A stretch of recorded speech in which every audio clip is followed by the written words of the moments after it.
Right now, they market hip hop as a thug thing. Like, yeah, I bust a cap and I push keys and me and my Lex and my Tech Line. And so, you know, the B-boys left out. The heads would not understand if I told them the importance of breaking culturally. Hands over their head. No doubt, because you got a lot of new kids in there. They don't know about old school, or they claim to be old school. They be fronting, you know what I mean? I can't really say I invented it because it was a couple of us that really invented it in school, 6th, 7th grade. And because it's a real art form, it lives through the bad times of it. It's almost like the Bible, you know. Eventually, man, you got to go back to the original scripture and the original language it was written in. And I think that everybody in the East and the West Coast need to redefine our dance and then take control of it again. And the intensity of b-boying, and then just the intensity of our situation in the ghetto, all of that piled into one. When you look at b-boying, it makes sense. It's like, okay, I can see where this is coming from. It's a lot deeper than just, well, this is fun and I think it may start out as that. And getting noticed for the culture of it, not because it's a street dance and it's gonna always stay in the streets. I think people need this. There's no way you cannot need this in society right now. Coming from the ghetto where everyone thinks it's so negative and we're doing something positive, you know what I'm saying? How can that not become big? Or how can that not become respected in society? We did the first shows and set the foundation for what has become an industry now. Mm-hmm. And we ain't getting no love. Why is that?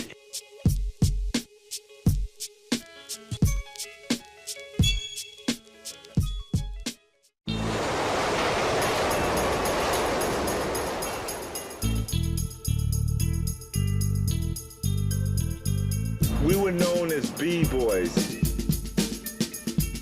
B-boying is like the ultimate body manifestation of hip-hop. Not only do you have your feet moving, your hands moving, you're using every single part of your body, your head, your neck, your intellect, and also your character. It's like a charge that I get. It's kind of equivalent to the excitement you get from watching a basketball player coming down. He's about to do an incredible move, and you just, it's like you create this tension and you release it. And visually, it's exciting. It's an incredible dance. I mean, who in a million years would have thought, like, wow, spinning on your head, or, you know, doing windmills, having your feet kick up and propel. Who would have thought that a person could spin on one hand?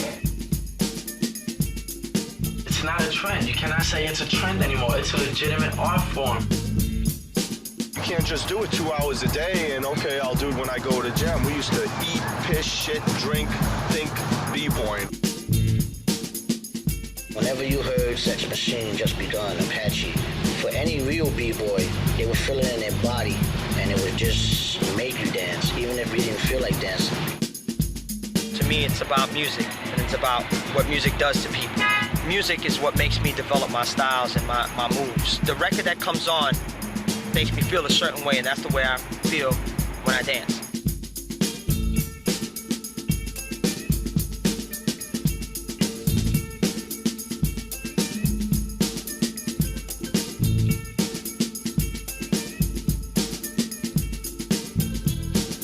Breaking is always, it's hip-hop, straight up.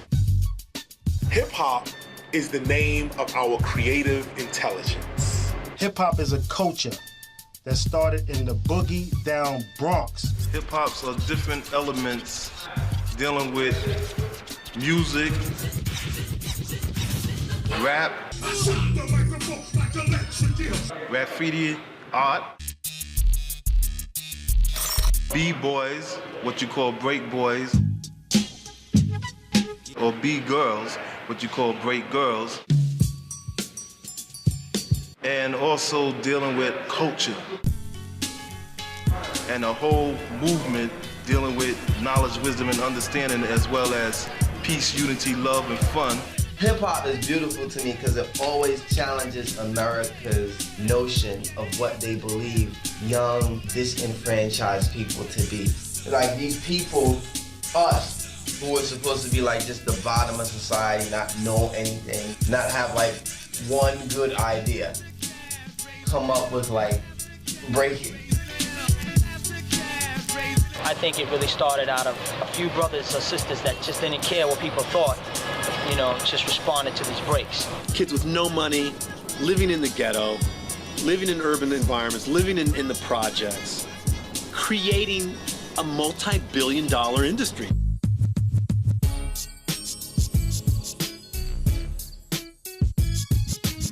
Hip-hop has progressed from when it was just B-boys and B-girls and DJs and rappers to now an international phenomenon. All these other rap artists started coming around and started making money. I'm thinking, wait a minute, what about Kool Herc?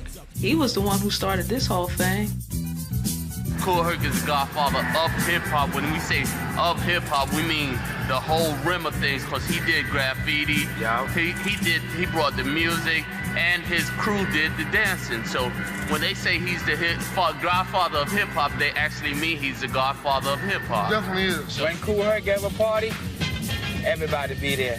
And if you search the history, anybody would know that the first big DJ was Kool Herc. You know, we used to all go to Herc's parties. We used to dance at Herc's parties. When I was about 5 or 6 years old, I used to listen to Herc play. He used to play at Sedgwick Avenue in the Bronx. I lived in 1600 Sedgwick Avenue in the Bronx, the building right next door. But I could never go. But I would always just keep in the back of my mind this obscure kind of scene that I wanted to be involved in and wanted to be down with. He was starting hip-hop. We followed Herc every fucking where Herc went. Herc was the man, you know, because Herc had the shit. And Herc had the atmosphere. I mean, really, there was nothing like a Kool Herc party. We heard the music from way down the block. We heard, you know, Herc had the big speakers. We walked down the block. Closer we got, the louder the bass got, and all we can hear is this tall, light-skinned guy going, "This is DJ Kool Herc, and you always come back for more." And we used to rent this for $25. Half the party was inside and half was outside. That's how packed it got. Till one summer, I gave the first block party right here between the buildings. And that told me where my career was heading, where the clientele was heading. We couldn't come back here. That was it. That was the birth of hip-hop, man. Herc used to play a part of a record that had a breakdown in it. And that's why they call the records break beats. Now, it was a part of any record that had a breakdown where all the music dropped out and it was just a beat. And these beats were so hype and so frantic that when the music dropped out, it was just a beat, everybody would go off. And I noticed people used to just wait for those particular part of the record. And I started buying 2 records. I started prolonging the records, the breaks. For instance, James Brown coming to clap your hands, stomp the feet, clap your hands, stomp the feet. I get another one to extend that part. Clap your hands, clap your hands. We used to always, when we were in a circle, wait for the break of the record. That was it. We would get down to the break of the record. I call that particular part of the music the merry-go-round. Because I'm going to take the merry-go-round back and forth, giving you no slack. The break of the record, B, break. We are the B-boys. Word B-boy originated from Kool Herc. B-boys really stood for Bronx, or really breaking boys, because, you know, when people would be breaking at the party, you know, starting trouble. B-boys and B-girls, break beats. Break boys, break girls. I can tell you straight up, the terminology breaking comes from a street terminology. The people just say, "Why you breaking on me? Why my mom's breaking on me? Why you acting crazy?" It really just meant doing shit above normal. The DJs used to cut breaks, and the B-boys would break to what? The breaks. So, you know, it's just common sense, man. You know, when somebody get mad, yo, he's breaking, stop breaking, man. And if Kool Herc says it, it's official. B-boy. Boys that break. It didn't come from breaks on the record. It come from this man, he broke. He went to a point, a breaking point. You understand? So we just use that exaggeration of that term to the dancing. The B-boys, break boys. Breaking goes back, as far as I know, talking to founders of the dance, no later than 73. And these are breakers who used to break mainly on top.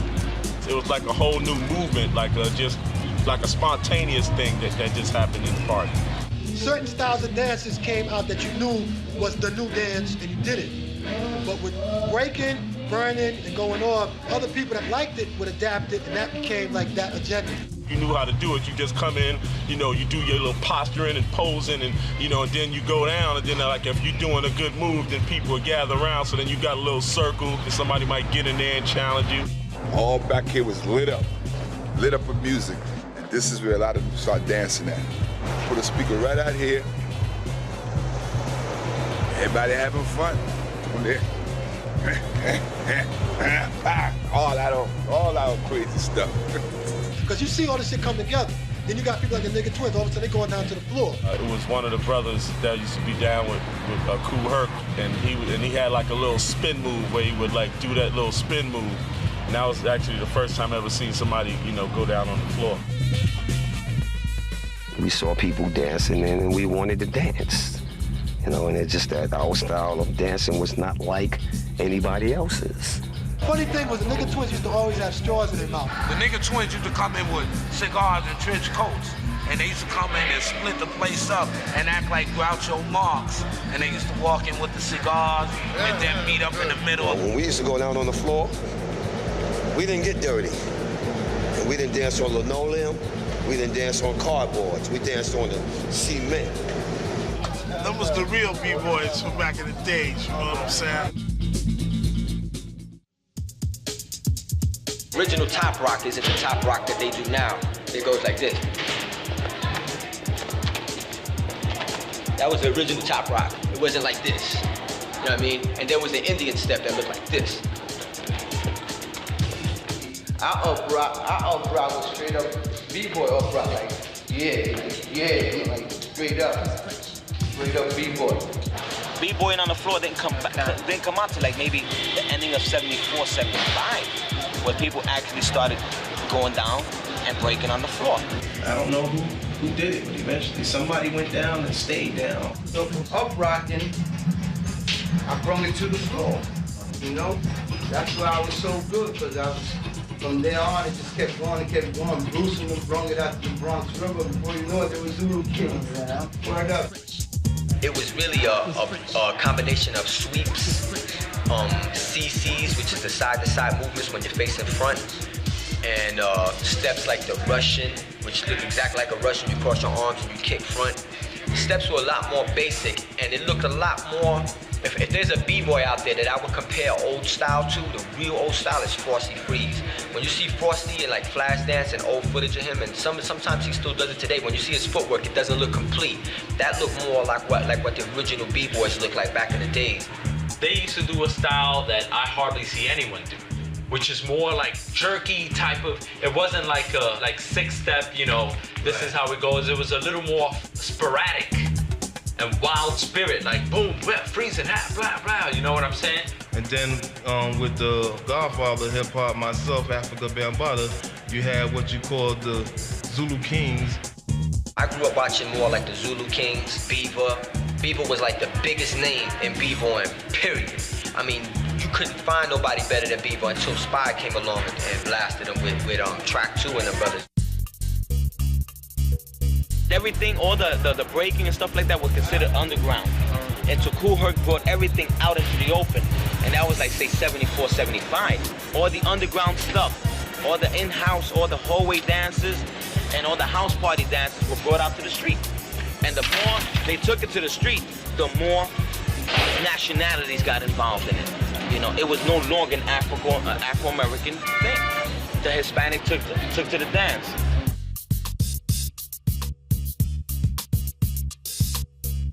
I know for a fact that when I went to some parts, it was rare to see a Puerto Rican dancer breaking.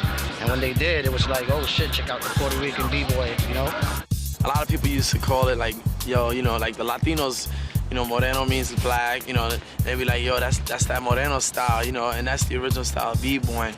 So black kids invented breaking as we know it, as we understand it. It was the Puerto Rican kids that put breakers on their backs.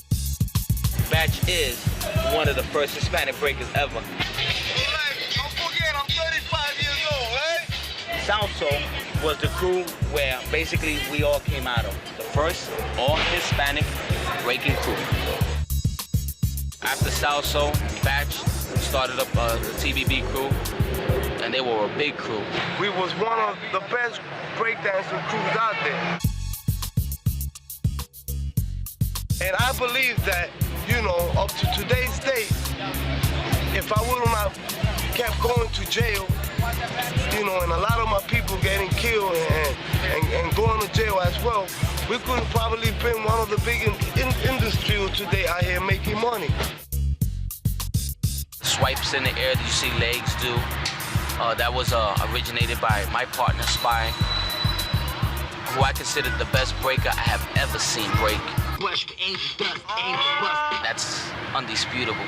I mean, whoever knows breaking, that name has to come up.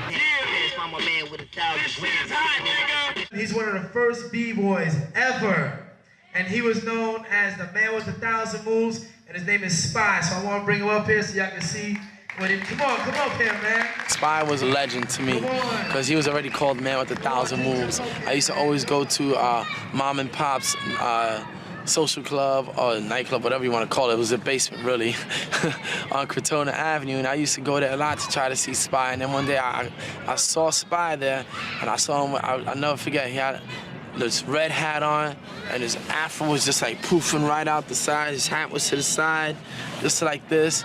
And that's why whenever I go down right now, whenever I start breaking, I got a hat on, you know, this is just like straight Spy. This is the Spy in me, you know what I mean?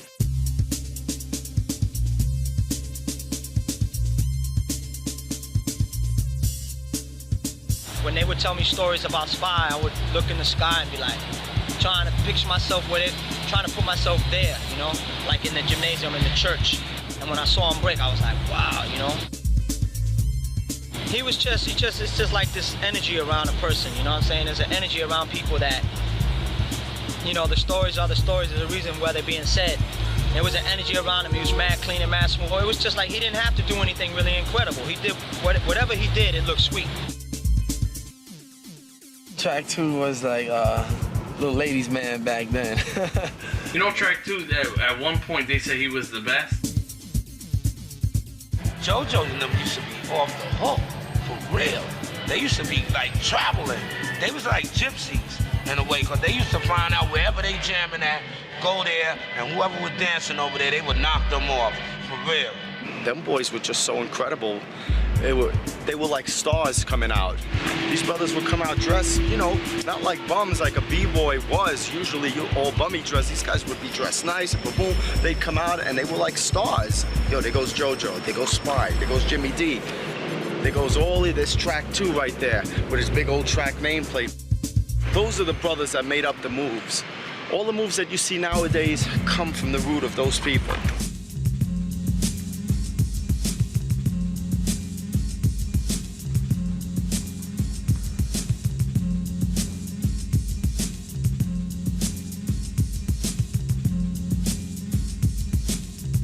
Like 79, late 78. By then, a lot of black brothers wasn't really dancing anymore. The disco scene killed breakdancing. In the disco scene, the DJ couldn't throw in no beats. He had to keep that. He had to keep that. So for him to throw in Apache, he would disrupt the dance floor and he'd get fired. You couldn't really ask a girl to dance and she'd be like, yeah, and then you'd be like, you know what I'm saying? She ain't trying to feel that. When I started doing my shit in 77, by the time 79 came around, I had brothers looking at me like, yo, why you doing that? That's played out.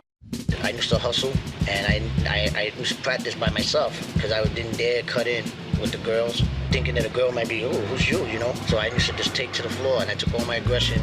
They didn't notice me for my hustling abilities. They were gonna notice me for my breaking abilities. Rocksteady crew started in 77. A lot of its members were like all-star B-boys from the Bronx. The guys that started Jimmy D and JoJo, they hung out on at 115 Park in the Bronx. We came up with the word rock steady. We started thinking because we want to continue dancing. We wanted to keep it at a steady pace. You know, when they started doing it, a lot of people called it rocking, going off. And what they wanted to do, you know, they noticed that a lot of people were stopping around 76, 77.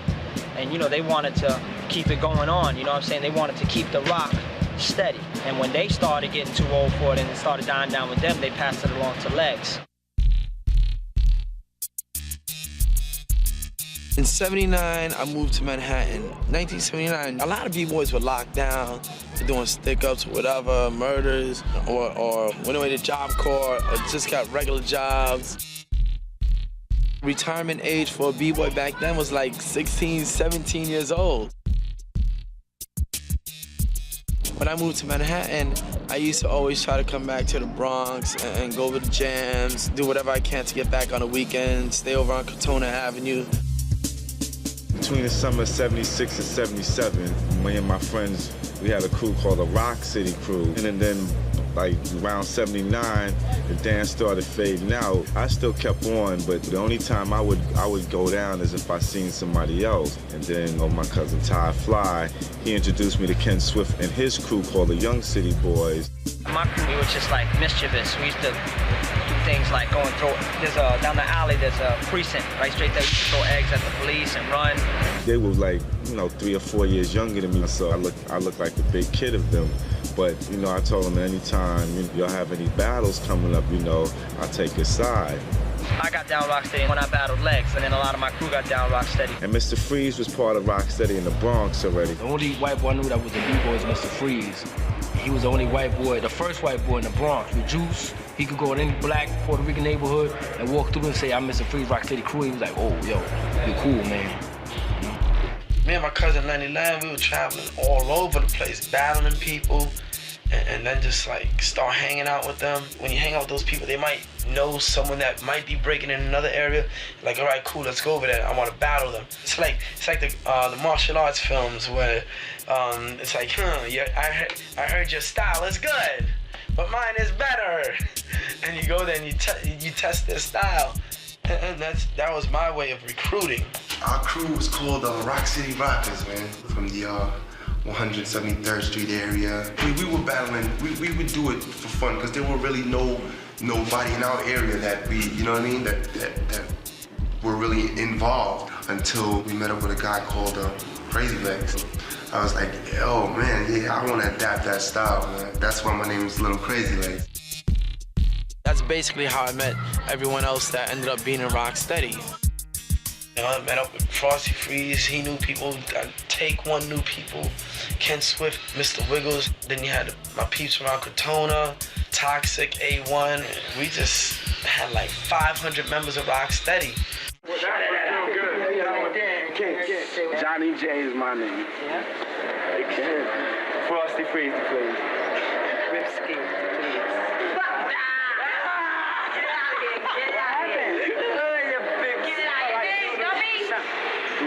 Dualism. Crazy Legs. Lenny.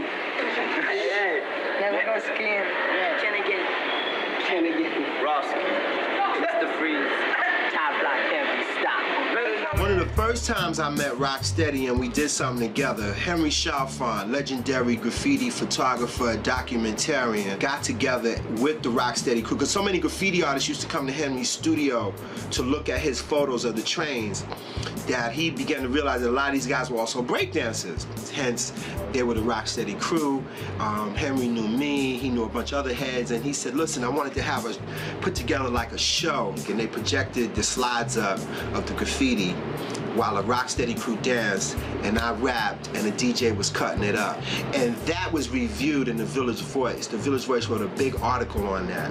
And from then, it seemed like it was on. We started doing that. Henry Chalfant put us on. What we were doing is we were breaking up Rocksteady crew into two groups. It was Rocksteady and Breakmasters for shows.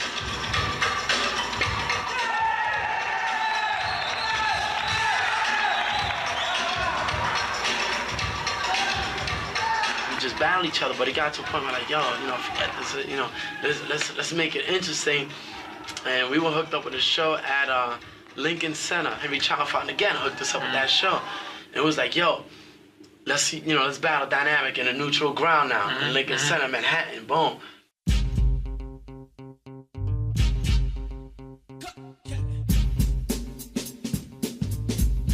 95th was covered by National Geographic. It was came out in the front page of Metro section in the New York Times. It was also in 2020.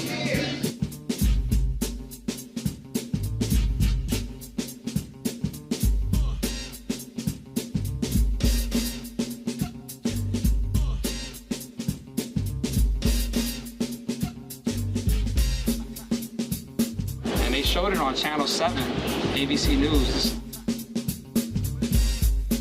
I just remember seeing legs on the news, and I was like, oh, dip, like that's legs.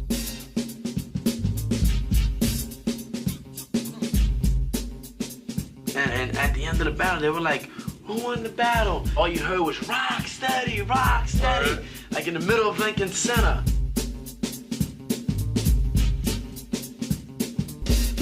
One day I was watching TV and I saw Rocksteady on TV, and I was like, whoa, if they can do it, we can do it. So I got a group back together. I went and recruited Chino, and we started from there. To make a long story short, we met Michael Holman, who was some type of manager to Rocksteady, and in 1982, they offered us a battle. I had a nightclub called Negril, the first hip-hop club in downtown New York. And I invited down Rocksteady crew to perform every Thursday night. Believe me, everybody was there. Rene Ricard, Francesco Clemente, Jean-Michel Basquiat, Keith Haring. And so here's where Negril comes into exposing hip-hop to the rest of the world. Because New York is a media capital. Every important magazine, every important newspaper has representation in New York City. On the wheels of steel. Yeah. Oh, yeah. My man. Baby, yeah. After a while, I started getting a little bit bored with just Rocksteady crew doing a dance performance. And I said, Legs, what's up with this battles I keep hearing about? I didn't really know. And after a couple of weeks, he found a crew called Floor Masters. Well, actually, they needed a crew to battle so they can look good on film. And they wanted a crew that wasn't as good as them so they could look real good on films. And what they didn't know is that the Floor Masters were real good.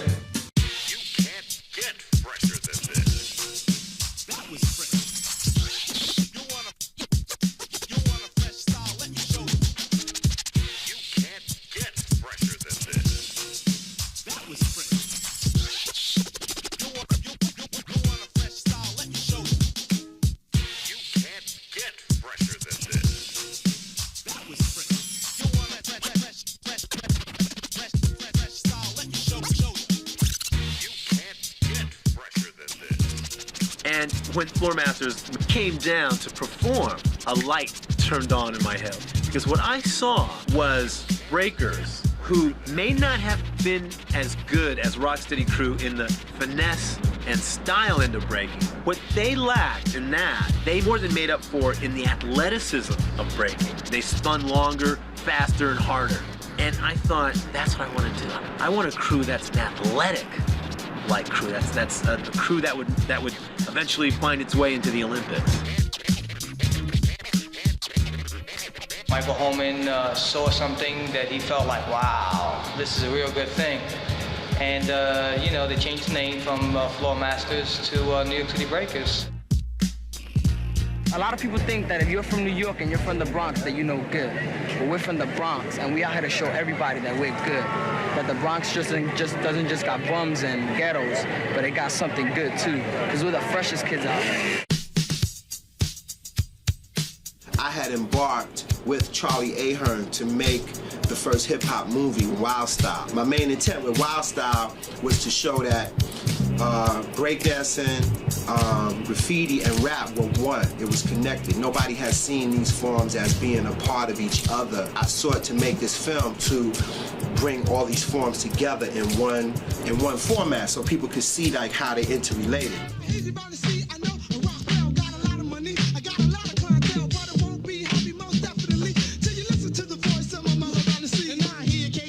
lifestyle. That was the one movie that captured more of the true essence of hip hop. With the rhythm rock steady crew, with the path of my beat that'll make you move. Grooving in the park one Saturday night, yeah, the kids unique, when it's ready for a fight. All the crowds in the house, shocking with a play. They get on the disc, come at the joint of tape. A rock steady crew. Around that time, we was just doing it just to have fun and gain recognition. We didn't never think we would turn out to be famous or, you know, take it worldwide. This park right here, we basically named it Rocksteady Park because it was a central meeting place for all the chapters of Rocksteady in the early 80s. We used to come around here and just act up, you know, and we kind of like shared the park with everybody. Everybody knew each other. Yeah, Rocksteady on one side of the park, then you had all the drug dealers on this side, like people selling mescaline, loose joints. It's a carpet store now, but that's where we used to get our cardboard and bring it to the back. Prior to that, it was just basically roughing it up, concrete style, just doing our thing. And, you know, scraping bruises, cutting up the bag, getting all the, what we call B-boy burns on the shoulders and things like that. So many things have gone down here. I mean, you've had, like, the Buffalo Gals video was filmed here. Buffalo gals go around the outside, round the outside, round the outside. For Buffalo gals go around the outside and do your partner. Lady that was our manager at the time, Cool Lady Blue, told us that these people saw the show and they want us in the movie Flashdance. And that was it right there. But do you remember what we said? What did we say? When she said, I'd like you to be in a movie, we were all like, no, we don't want to do a movie like that. Then everyone's going to start doing our moves, or the way we thought back then was biting. They were going to bite. And I remember like it was yesterday, it was in a dance studio. We did not want to do it. And then she said, you'll get paid. The pay is $1,038. And we were like, okay.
Jennifer Beals didn't really talk to us there.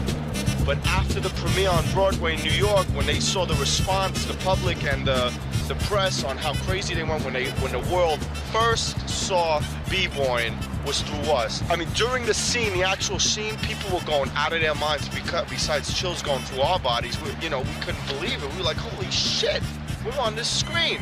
When we came out, the press was all over us. All of a sudden, Jennifer Beals is like, hey, hi. You know what, got in the middle with us with pictures, and we were like, yeah, exactly. We were like, whatever, get in the pictures. So, she took pictures with us, and that's when it kind of escalated for us. Breaking hit the West Coast with a fury in '82.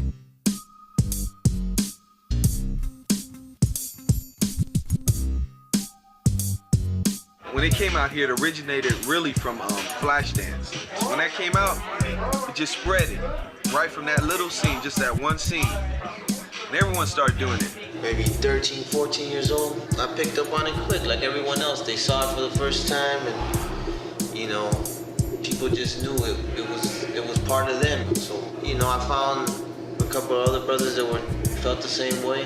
Started up a crew called Shake City Rockers, which were influenced by New York style breakers, and we were more like into the air moves. You know what I'm saying? I used to look up to the guys out here in the West Coast, I used to look up to the Shake City Rockers, Pony Express, You know, I wanted to learn it so bad, and they used to just make fun of me back then, you know, because I was like, I was so small that they wouldn't even pay attention to me. And then when I saw New York City Breakers, it was like, oh shit. There was a lot of breakers everywhere, and we had this youth center called the Radiotron. A lot of the roughest kids from Los Angeles were kicking back at that center. And everyone would know the Radiotron, everyone would know Caesar, Max was big, Orko was very big. Like, everyone would be here. I mean, you would see everyone from everywhere. LA was behind New York terribly at the beginning. What it was we were just finding spinning moves, and that's what we adopted, because that's what we saw. New York had so much style, but their spinning wasn't up to par as far as LA. LA started just rising. I mean, I'm proud to say I'm from the West Coast. We're proud of our West Coast roots. You know, we're proud of popping and locking. Los Angeles was a real hotbed for new dance and new hot things going on.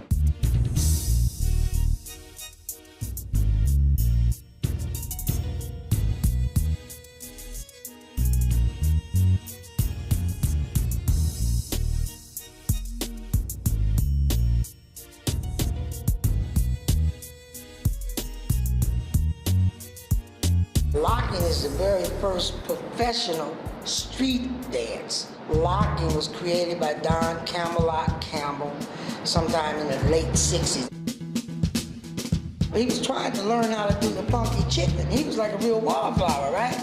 He couldn't do it. And he stumbled onto this style of locking. I didn't meet Don until 69. I snuck away from my all-night prayer meeting. Went to this club called Mavericks Flats. And I looked across the dance floor, this guy doing something that was just awesome. I've never seen anything like this in my life. What is this? Locking comes from that's locking.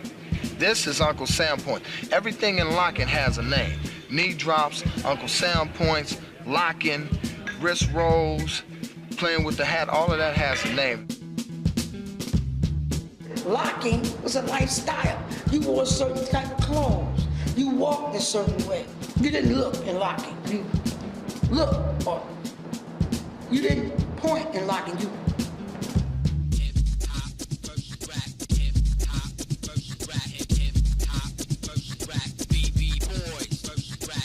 I'll start off locking. I was watching Rerun, Michael Jackson when he was doing the robot, the Jackson 5. I was watching Jeffrey Daniels, Papa Lone Kid on Soul Train, and I started trying it. You know what I'm saying? I just started jumping off chairs, trying to do the dive. The popping movement was a combination of locking and the robot. Breaking came from the east, but popping came from South Central to west. Talking to Pete, who was the first one to start hitting or popping, the actual pop part of it was Fresno, California. Popping is really, really minute. It's like this. Bam. See, that's.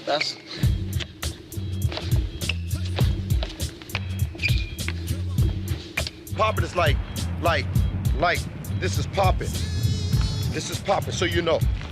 This is popping. Strutting is continuous movement in the same direction.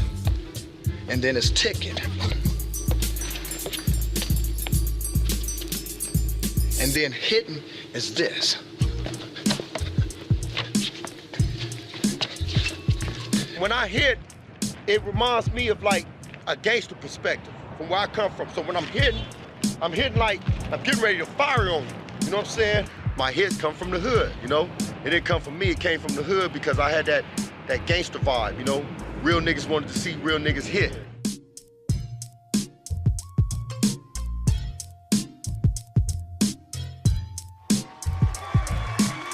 Popping and boogaloo, two different styles. Boogaloo was like really loose.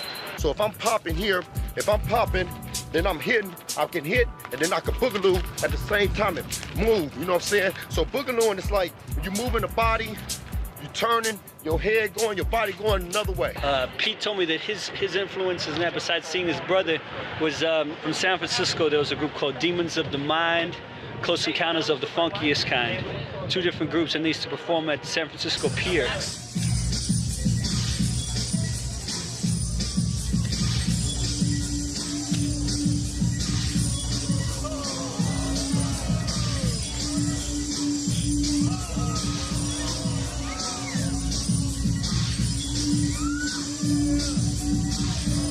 We didn't realize till later on that, yes, we were a part of the whole hip-hop culture. The cultures blended a long time ago. The brothers that represented the most in New York always had respect for the West Coast, always. We were obviously inspired by the styles from over there.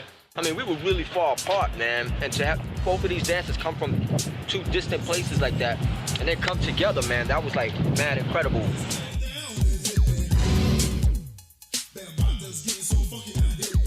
This is called breakdancing, or breaking.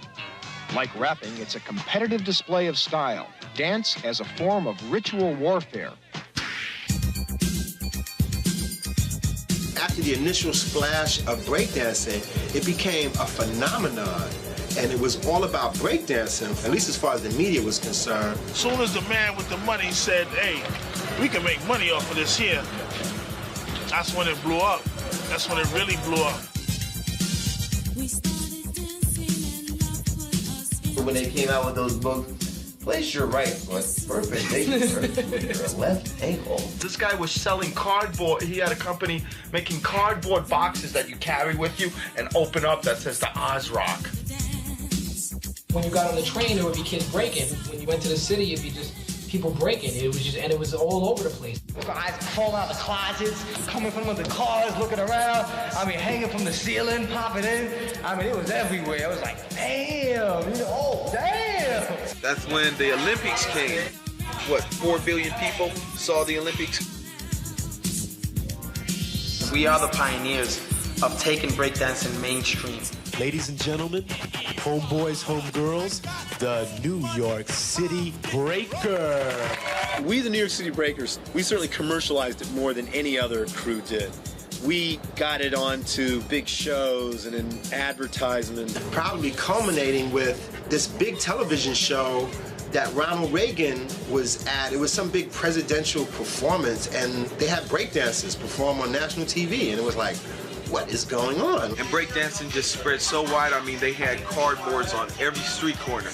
It was like, I think it even hit more bigger than it hit in New York. And it went in every mall. Malls had to close down sometimes. They had things where kids were doing windmills, falling downstairs and getting up and hitting customers when they were shopping. It was so packed that the police would go undercover and wear undercover uniforms and just arrest kids for breakdancing. The media just fed into it and grabbed whatever breaker they can get. They were like, well, hey, if you can just do anything, we'll take you. Make the selection different. This year, both break and make it count more and more and more and more. Ladies and gentlemen, this is not to be believed. You're Ken Swift, right? Yeah. Rocksteady traveled all over the world, and then next you know, boom, B Street came out. Yo, what's up? Yo, man, y'all biters. All your homeboys are biters. Yo, whack, so what's up with that? Yo, what are you talking about, man? I never stole no moves from you. All your moves ain't worth the bit. So what's up with that, punk? Punk, who you calling punk? And boom, Rocksteady, New York City Breakers, and Mad Force chilling in Con France. We was bugging. We were like the young kids of the 80s, you know what I mean? The exploitation era, but it took us all over the world. We were bumping into each other cross-continent, you know what I'm saying? And we thought we were rich and shit. Crazy Legs and those guys were managed by a chick named Lady Blue. She had engineered them to make a record that became a #1 hit in London. Hey You, the Rocksteady Crew. It was not a B-boy record. It was a pop record, but it was a #1 song. And I don't think the Rocksteady Crew ever really loved the record because they were like, this ain't about B-boying, but it was about putting some money in their pockets for a minute.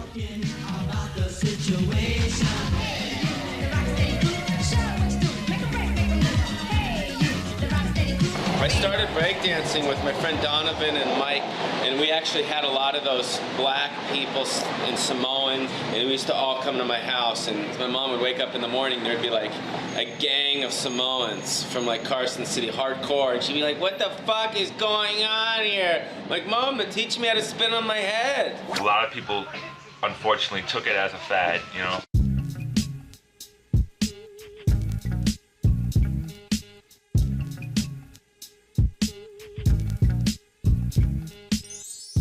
I guess what was going on was the breakdancers themselves weren't in control of it. It was just a media frenzy, as oftentimes happens in this here crazy pop culture that we live in. So you just get chewed up and spit out by the media machine. I don't know why, but the police and other people in the city and officials wanted to ban breakdancing because they felt it was a nuisance. They shut down the streets, they shut down Venice Beach before. I saw a guy just do an arm wave and go to jail. But what they did was just, they put it out there and then, everybody was into it like as far as just this, the end thing. Then when the next thing came through, they kind of like kicked it to the curb. A lot of the mainstream kids, the media said, okay, it's dead, it's time to move on. So everybody on the industry tried to get all their mileage out of it and milk it for what it's worth, rape it like they do, and move on. B-boying did eventually die out. There's a number of reasons why, and there are people out there who kind of blame me in a way because they see myself and the New York City Breakers as being the people who took breaking from being underground and taking it and making it really huge and making it a big splash out of it, putting it out there in television and in films, and we commercialized it, and I'm not ashamed of that.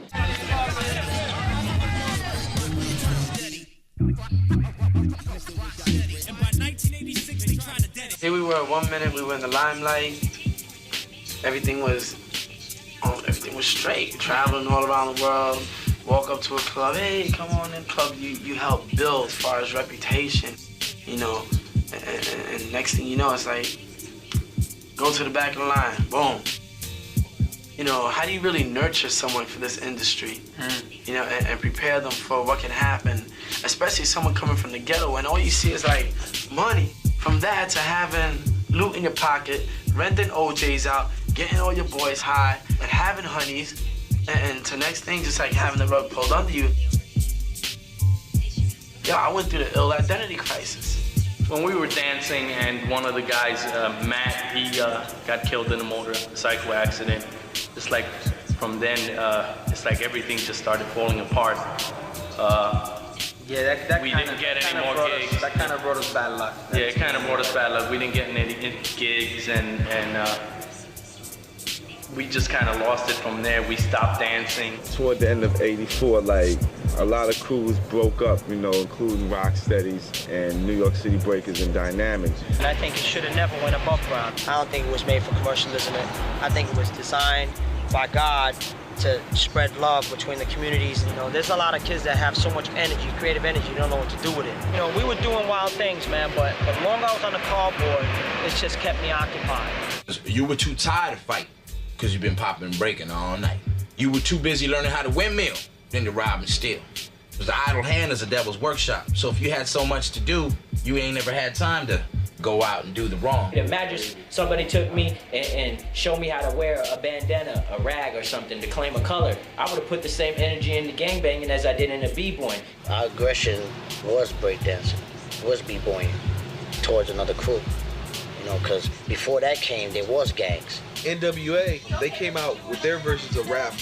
And what they did was it actually influenced gangsterism. I seen the change from rap being rockin' parties to rap being gangster. I was there when it changed. I was there and I even became a part of it, trying to be a gangster, started getting tatted, started getting braids, cornrows, started sagging.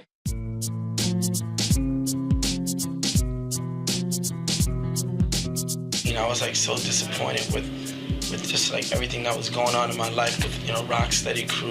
I just started going back to school. I got a job, also going to college for a minute. And I started hanging out with some old school friends, Buck Four, and it was my best friend. And unfortunately, they weren't into the greatest scene in the world. I was sniffing blow, smoking weed. I used to sell guns. I held over $1 million for a friend of mine in my crib for about 2 years. Cash. And I was involved with certain things that led to some of my closest friends getting killed. You look right now at like Randy. He was from the I think he was from the LA Breakers. Kid Tough. They're all in jail, and it's like even Float, one of the best breakers ever in New York City, which is in jail for murder right now. Buck 4 got involved with hustling, doing his thing. Along with that game comes a lot of, ridiculous beef. Sometimes there's beef, and then one person gets murdered, another person on the other side gets murdered, and eventually it got to a point where they found out where Buck lived. They caught him in his garage, and they basically kind of like tortured him and murdered him execution style. We'd like to have a moment of silence for them. So everyone, if they can be quiet for a few moments, just to honor those brothers that have passed away. Look in the street and see muggings, killings, and you say to yourself, hey, I'm doing something for this world. I'm entertaining people. That's good. That makes me feel good.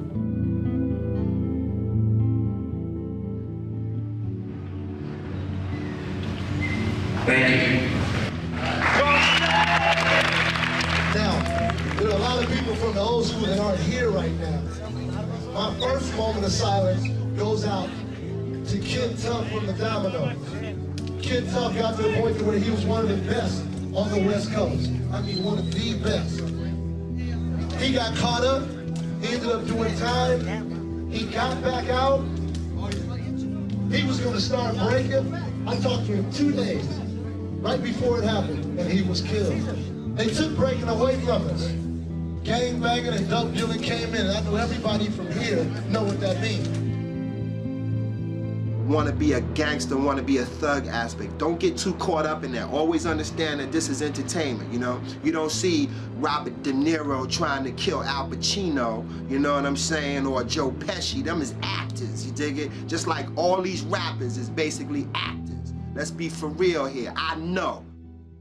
I lay low and let the day go, but slow my payroll. Ayo, I'ma travel rise tours, slay shows, ride safe flows, go as far as the Barbados. On the turntable, sound like tornadoes. My topics perform like tropical storms. Yo, not to get on the whole spot to get torn. I keep the Metropolitan hollering and bring the dollars in. Keep the models following, wise as King Solomon. Come slow through the jungle like an animal. Invade any land, I go like General Hannibal. From Long Island to Queens, light up the New York scenes, all the way to New Orleans, everything in between. Left to go, blessed to show in Mexico. Next thing I know, extra cold, I see Eskimos. Time to rock, get it hot. Soon as I get in there, spit in their ear, flow stay frozen, I disappear.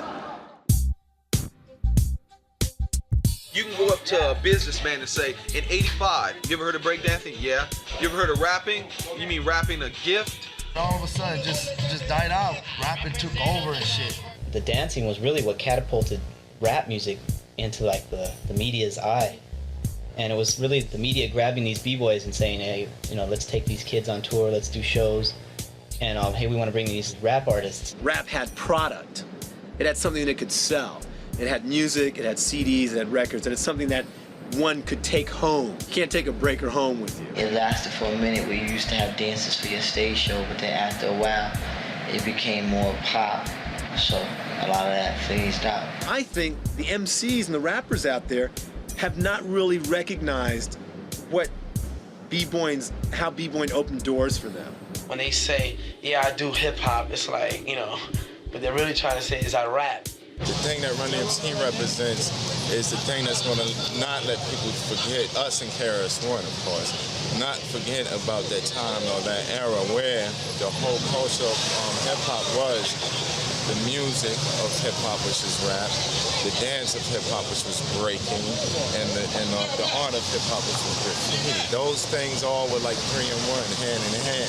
Once rap became a money-dominated entity, those things fell off. Breakdancer really didn't play out per se. It's just that, motherfuckers over here is just too much of a bitch to understand what real hip-hop culture is. The music. I tell a lot of b-boys, especially a lot of upcoming b-boys, They just see a circle when they just want to get down and just exploit their mood. But I always tell them, listen to a certain beat because that's important that when you go down, what you go down to. I have videotapes of guys in Germany dancing to fucking Donna Summer's Bad Girls and Brooklyn rock into it. How do you Brooklyn rock to that? Many of my B-boys around here, we always go down to the break beats. Like Apache was one of our favorite records around here.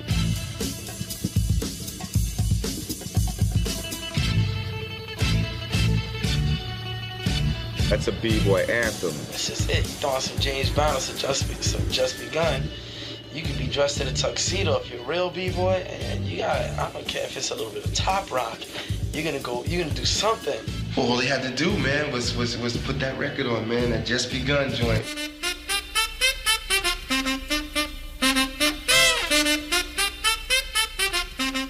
And that's when it was on, man. We got busy, man.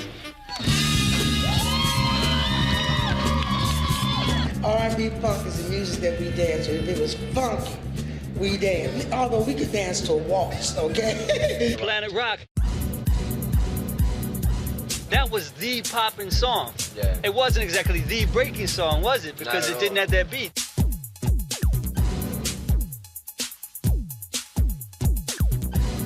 It could be a day that you feel like, oh, I don't feel like catching wreck today. But play one of those records and your mind will change really quick. Damn, when I first learned about the dance in '77, it was called b-boying. By the time the media got a hold of it in like '81, '82, it became breakdancing, and I even got caught up calling it breakdancing too. Yeah, but you know what? That's our fault, kind of. Of Because course. when breakdancing went mainstream, and we started, dancing and going on tours and stuff like that, and people would say, "Oh, you guys are breakdancers." We never corrected them. We had to reinvent ourselves. You see, we kept walking around calling ourselves breakdancers. They're like, y'all them kids from the 80s, man. That shit is played out. But when we started calling ourselves B-boys, it was like, what? This is a new shit. B-boy that's what it is. That's why when the public changed it to breakdancing, they was just giving a professional name to it. But B-boy was the original name for it, and whoever wants to keep it real will keep calling it B-boy.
And the real Rocksteady taking out these toys.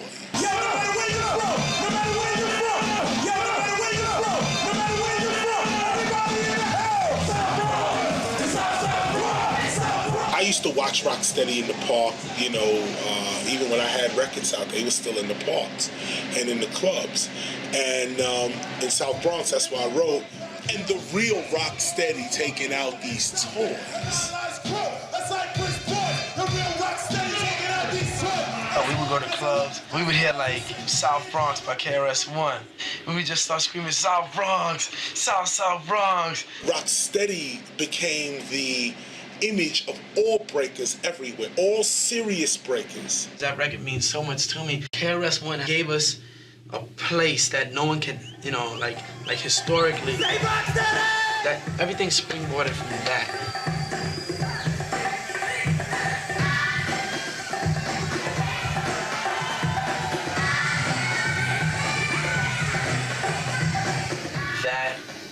got us more in tune, in touch with the hip hop audience again.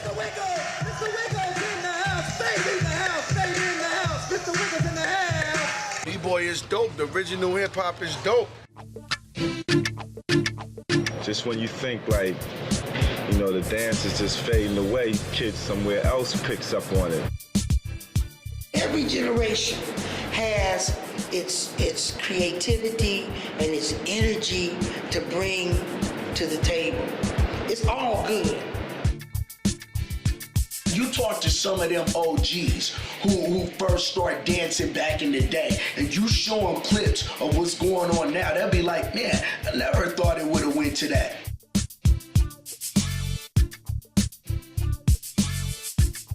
This is who I am, this is what I do. If I go in a circle and I automatically start tumbling, it may not be a dance to you, but it's my dance.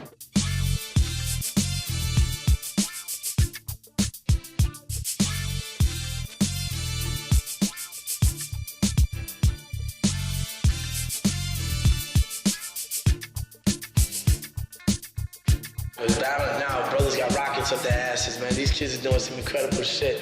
And I'm like, damn, I'm glad I paid my dues already. I'm 31. Let these kids die. So I look at them now, and they doing a lot of beautiful things, you know, a lot of creativity, and I'll be like, oh my God, yo, you nice. Like, you see them spinning in their hand like this. Like, oh God, yo. Now these guys are like spinning up in the air, masturbating, and like, you know, catching their semen in their air, and then like going back down. Radiotron, it's like the dopest shit around. Like Radiotron. Neighborhood. The Radiotron, Caesar just went haywire with it. He just blew up. I mean, he went all out because, you know, he's always was a strong B-boy, man. So he went out there, he said he was going to put it together.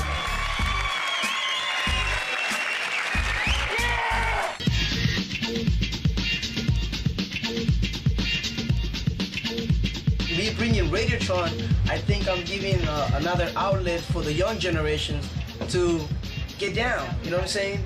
It's more like now you get creative with it.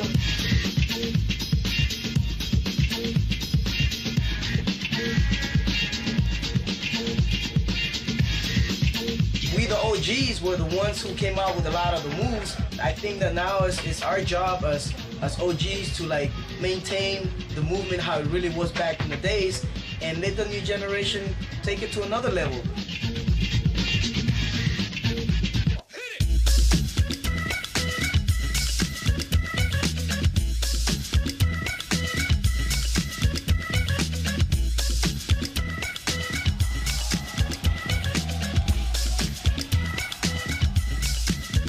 Idea, you know, Starman's came about around 1995 with two crews that kind of united together. It was people from Stockton, Modesto, Sacramento, and San Jose.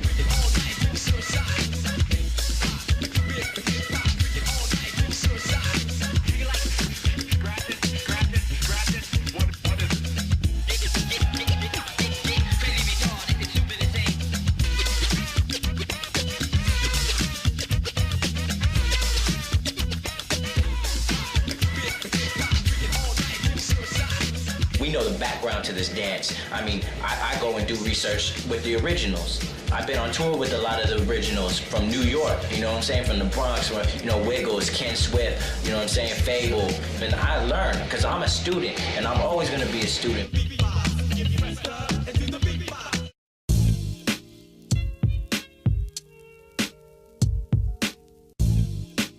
It's been going on since 1991, Rocksteady anniversary.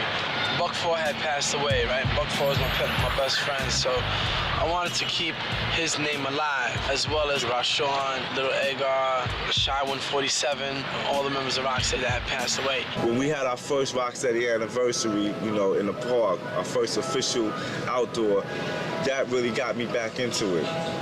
You know, when I met people like Easy Rock, Gremlin, and the Japanese guys, you know, that really just got me hyped.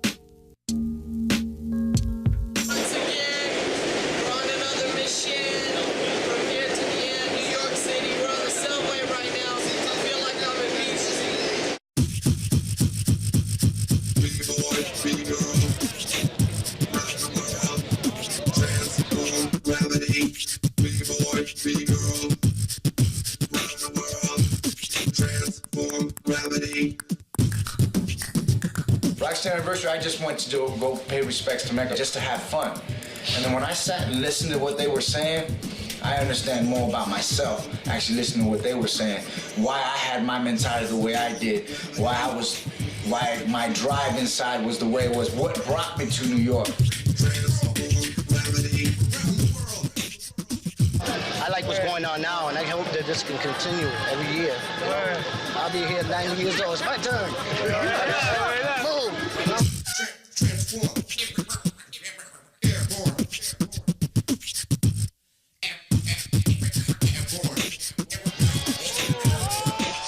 Battling. Hip-hop wouldn't be where it was today if it wasn't for battling.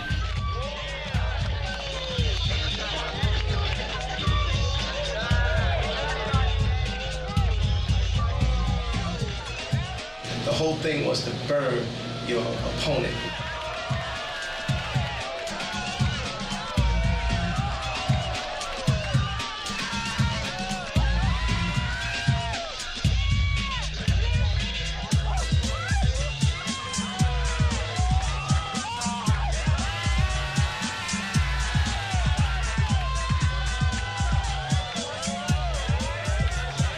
If you won the battle, the guy had to respect you.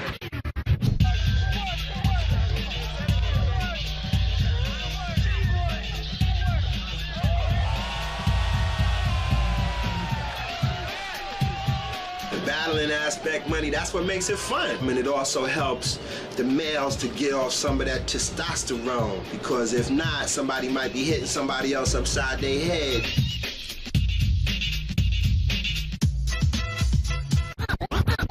If a person cannot handle themselves in a battle, they don't deserve to call themselves a b-boy.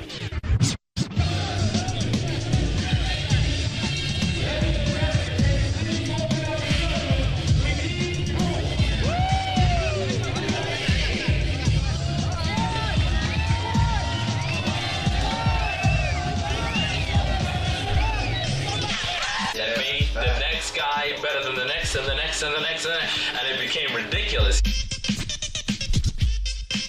So that's how the dancing got amazing.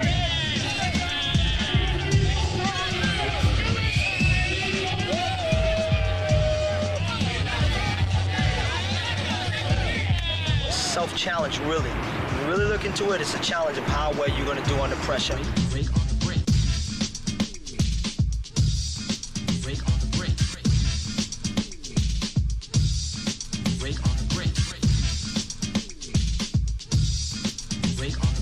It was the competitive spirit of this whole culture that made it excel.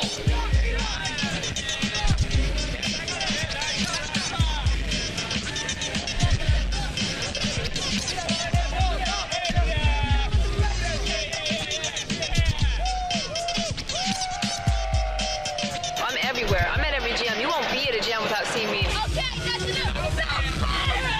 Everybody's the next. What's next? Radiotron next. This event next. What's next? Hip hop is, out of all things, it's very important to maintain your individuality. There's a lot of times you can see a bunch of heads dancing, but the ones that you will remember are the ones that may have bitten a move, but when inviting that move, they advanced it and took it to a different level and made it their own move.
Even when I was doing my videos, the company was like, we don't need that, we don't want that in the video. They wanted to put a bunch of girls behind me, and they were forgetting about the true essence of hip-hop. So when I seen KRS-One bringing it back, I was like, yo, hip-hop is back. The culture is back in full effect. So what do? I say, okay, you know what? I'm not gonna say fuck y'all. Let me give you Puffy. Let me give you the girls singing in the chorus. Let me give you all this shit, because that's what y'all want. Then when I flash the video, let me show you these breakers. Let me show you this graph real quick. Boom. And when you show it, they go, oh shit. Oh, that shit is hot. Oh, that shit is hot. Then they go, how successful is it? Is it gold? Does everyone else feel the way I feel? Yeah, Chris is gold. Oh, shit, it's dope. Now all the videos got breaking it. But we knew this. We all sat around. We said, yo, after we do this, everybody gonna want to put breakers in their videos again. I think Lex has done his part to keep that vibrant, even in big videos like Wyclef's video, Staying Alive, where you have, you know, the original members of Rocksteady, and you have kids who've been popping and b-boying for a long time in New York in the video. I incorporate b-boy as far as like the music and shit. Anything that's b-boy that makes you just wear the hat, the old school book bags on the back of your back, you know what I'm saying, sagging your shit, that's b-boy all the way down from the breaking on the popping and locking. B-boying didn't disappear, it's bigger than it ever was. It's just that they're underground. It's kids doing this now, a whole new generation of kids that they ain't even supposed to be into this, and overseas too. Yo, it's me, Speicher, and I'm having a lot of fun here at the Rocksteady anniversary.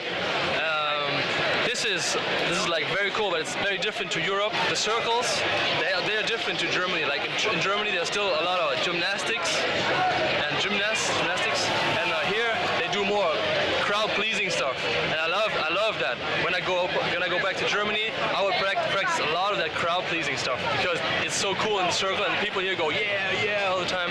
I love it. When we throw our Rocksteady thing, it's not only for the neighborhood, it's international.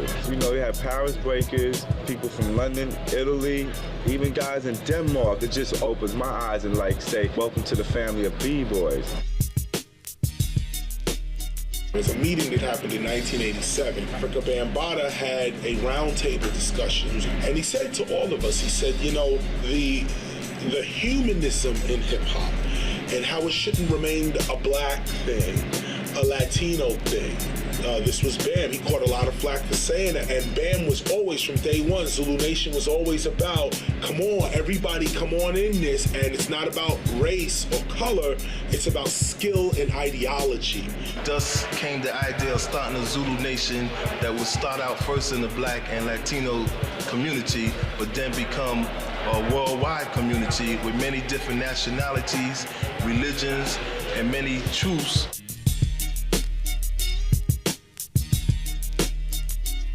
I'm glad that the rest of the world is enjoying and being a part of this. I like Europe in the way that they preserve the culture in its entirety with all the elements together. You know, the Battle of the Year, for instance, I mean, that was like, it blew my mind going there, and just there was just writers and b-boys and MCs and everybody just mingling together, and it was like so many people. It was crazy.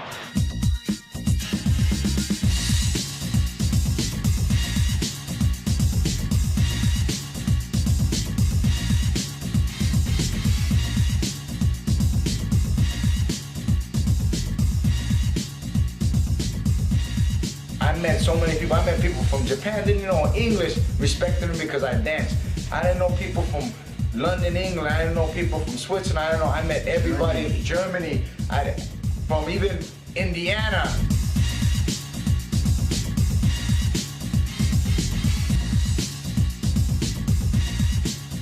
Y'all travel, you know what I'm saying? Cats is, they breaking in the streets. They got the linoleum, just like it was Wild Style.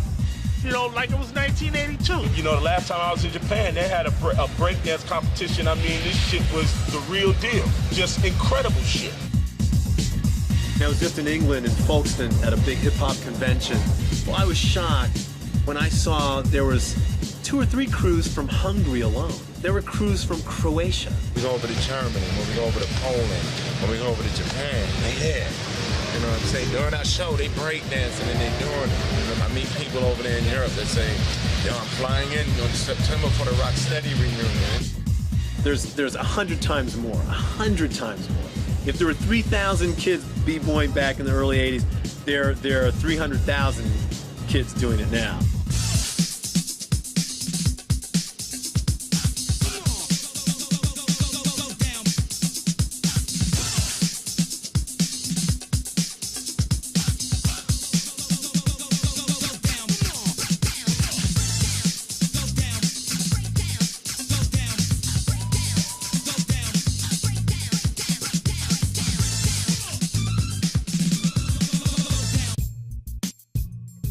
Breaking is an incredible dance that's valid, it has foundation, it has vocabulary, there are names for all the moves. You know, it's not someone throwing themselves on the ground. Nowadays, the dance has branched out so much. You know, you got the original b-boy style and footwork. You have the power moves. So sometimes you got brothers with b-boy moves, you know, real original text going up against guys with power moves that hardly have no b-boy text. How are you gonna judge that? The neutral people that don't know anything might go for the power moves because it's really dynamic. 5 years ago, when I came here, everybody had backpacks with a helmet hanging from it, and they were breaking without sneakers, or some of them were breaking with sneakers, but all they were doing were flare windmills and 90s. Not many people had the foundation down. Not many people did footwork. Not many people hit freezes. It's like if you go to an audition, a jazz dancer coming to a b-boy audition, you know, just because he could do those continuous backspins, which the commercial public knows as windmills, you know, just because he could do that doesn't mean that he's a b-boy. He's just an idiot that learned how to spin on his back. He has no style, no flavor, no feel for it. There is a beat and there is a rhythm to this music. It isn't about how dynamic your move is, but it's about like the feeling that you can express with the dance. The dance is about expression, and a lot of people have seemed to have forgotten that. All the spinning is dope. I ain't knocking it, it's dope. But you need the style and the finesse. And when they b-boy back in the days, it was with a, you know, it was.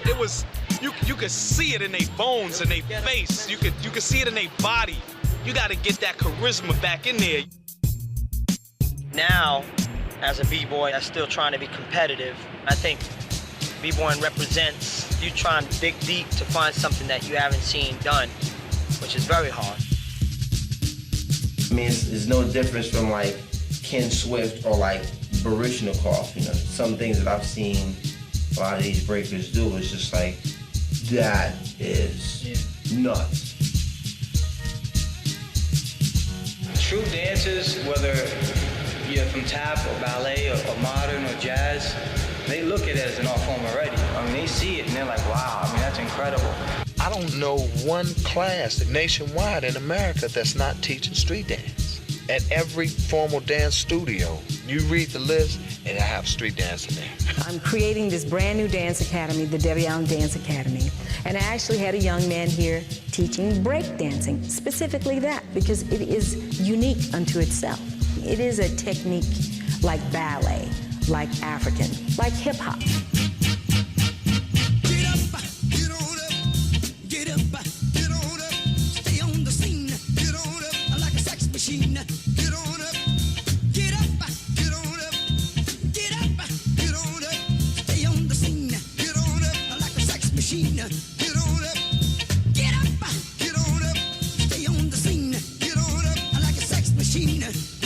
Our main influence was the good foot.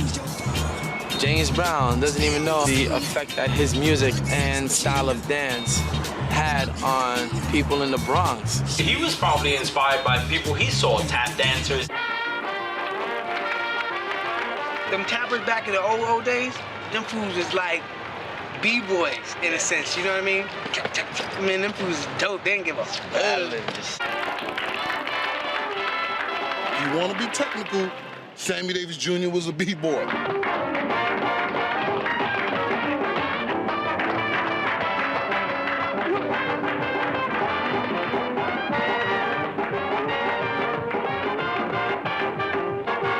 Our favorites, no question, other than James Brown's, was they were brothers, the Nicholas brothers.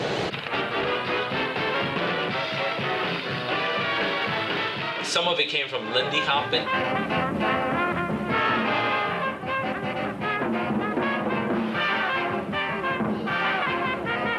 Then if you look at Frosty with the backflips, you can see all the Kung Fu influence. Ken Swift told me that the Muggsy, I asked him where'd he get it from, and he said Bruce Lee. Curly from the Harlem Globetrotters put his one hand on the floor and he used to run around bouncing the basketball.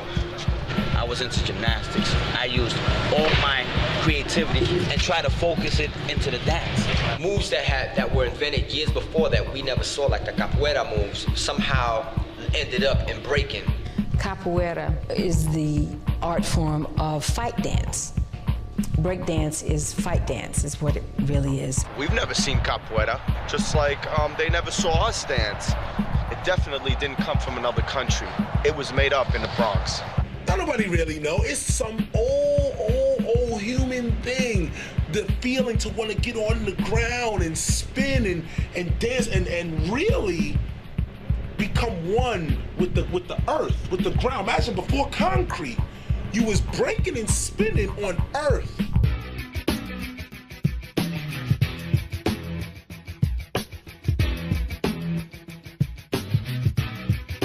I like to see more of the top MCs out there in the world coming together with the top graph writers, the top B-boys, and the top DJs like it used to be. Use graffiti writers to do their album covers, not these computer graph artists that don't know jack about graph. Use real B-boys as their dancers and don't put them in the background, put them in the front. I think the B-boys need to take it in their own hands. And need to bum rush hip-hop. You know what I'm saying? Need to be like, you ain't rapping if you don't have B-boys. Don't talk about hip-hop and then you got booty dancers behind you. What's that? Where's your hip-hop at? I don't really want it to blow up on the mainstream. I don't want to be having people, in suits coming over here telling us, okay, now you need to have form. If you can freeze and point your toe, it look just a little bit better. Nah, man, it's gotta be raw. You know what I'm saying?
Recently a Wild Style reunion in Los Angeles that a lot of the heads that started in Wild Style, Busy B, Cold Crush, Waterbed Kevy Kev, and a bunch of the original heads from the movie came out and all, did a little performance, and the Rocksteady crew danced.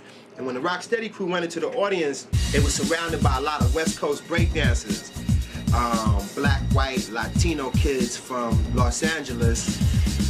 And they started dropping down to the floor and doing their thing, and it was so incredible. I felt exactly the same way I did when I first saw breakdance. The Rocksteady crew now, they have organized themselves, they have their politics correct, they have their business in effect, and they know how to articulate, direct, and control this form, which is what has brought it back to the form that it is now. It's what has made this form translate to so many different cultures and people. If we make a hip-hop Hall of Fame, Rocksteady would have to be up in there.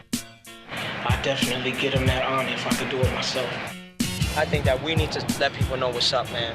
I don't want people to take these dances into the next millennium, some different whole vibe and feel and origins.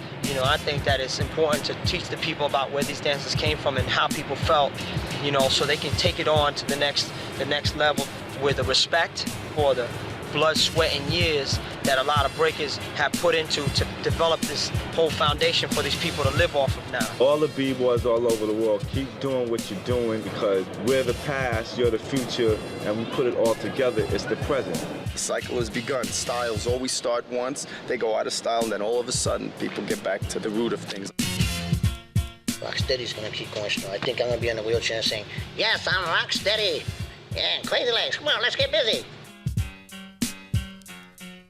We want to thank y'all for coming out for the Rocksteady Crew 23rd anniversary. If y'all want to go out there and fuck around with your little uprock stuff right now, we want y'all to do it out there with us. Ready? Oh.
A lot of people say, like, you know, what we do is played out, but you don't hear that about ballet and modern dance.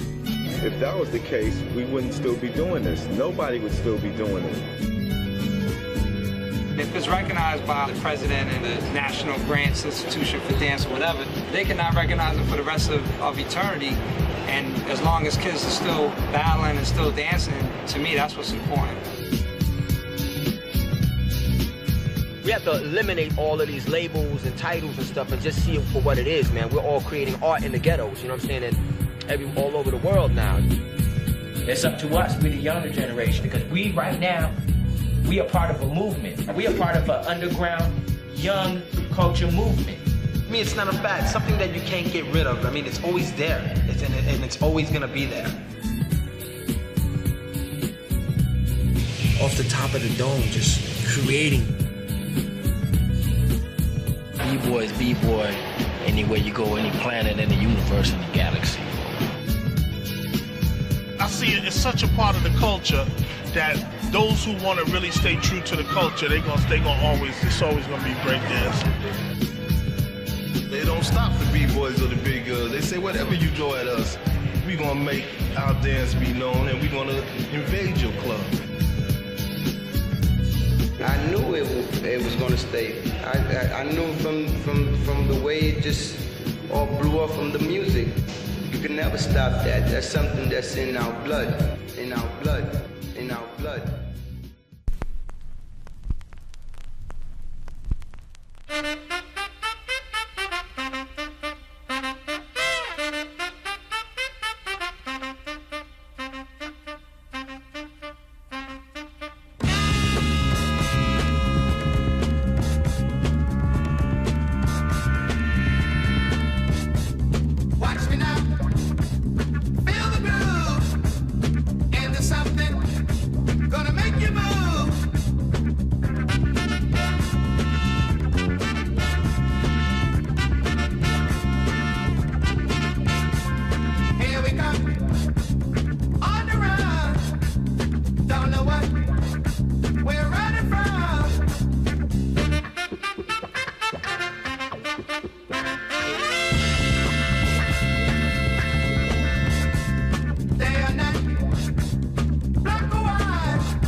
your crew, freestyle on your crew, throw a piece on your crew, do a scratch on your crew. What you gonna do when Universal B-Boys is making all kinds of moves? Rapping and breaking it to the die, all up in your radio clips, in your eye.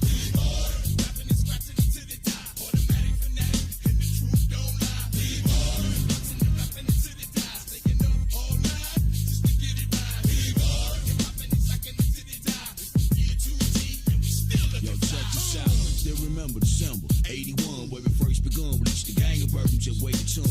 Little Papa Son hung his guns. That's the way the West was won. First time skip crime, settle for the crumbs. I thought having fun, let's pop it and break into day was done. Jigs, radic, acrobatic, automatic, back at it with the rising sun. A curve perpendicular to the nearest circle. Every first move to her run. Here he come to get him, son. Tick-tocking and socking, dominating the stocking. You stopping and popping and breaking. They got you flocking while the tucking. Just rocking, haters, chit-chatting and talking, watching, planning and mocking. People jocking and the people are talking. Still in the pocket, pop, blocking the market, locking the situation down from the underground. Just got clown, smile, smirk, frown. Turn the other way around. I suggest you walk away slow with your face down.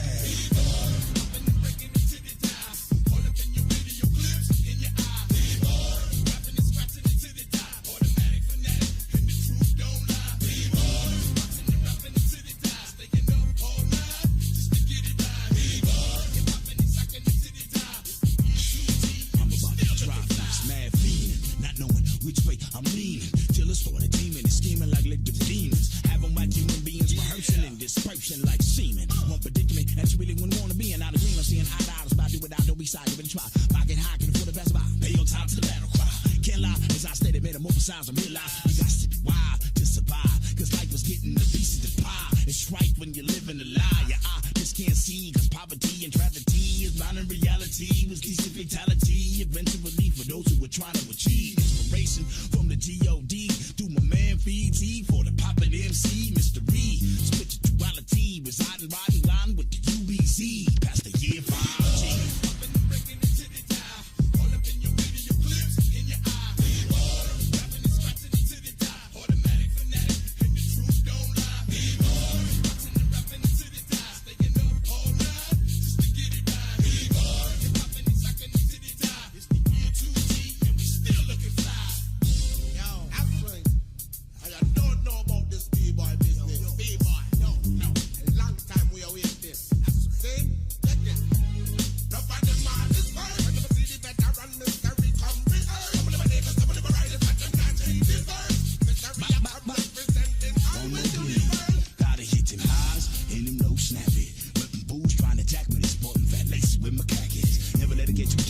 Sleeves, caps, looks good. Go out the back door for show. See you, I can battle and run and tattle. How I live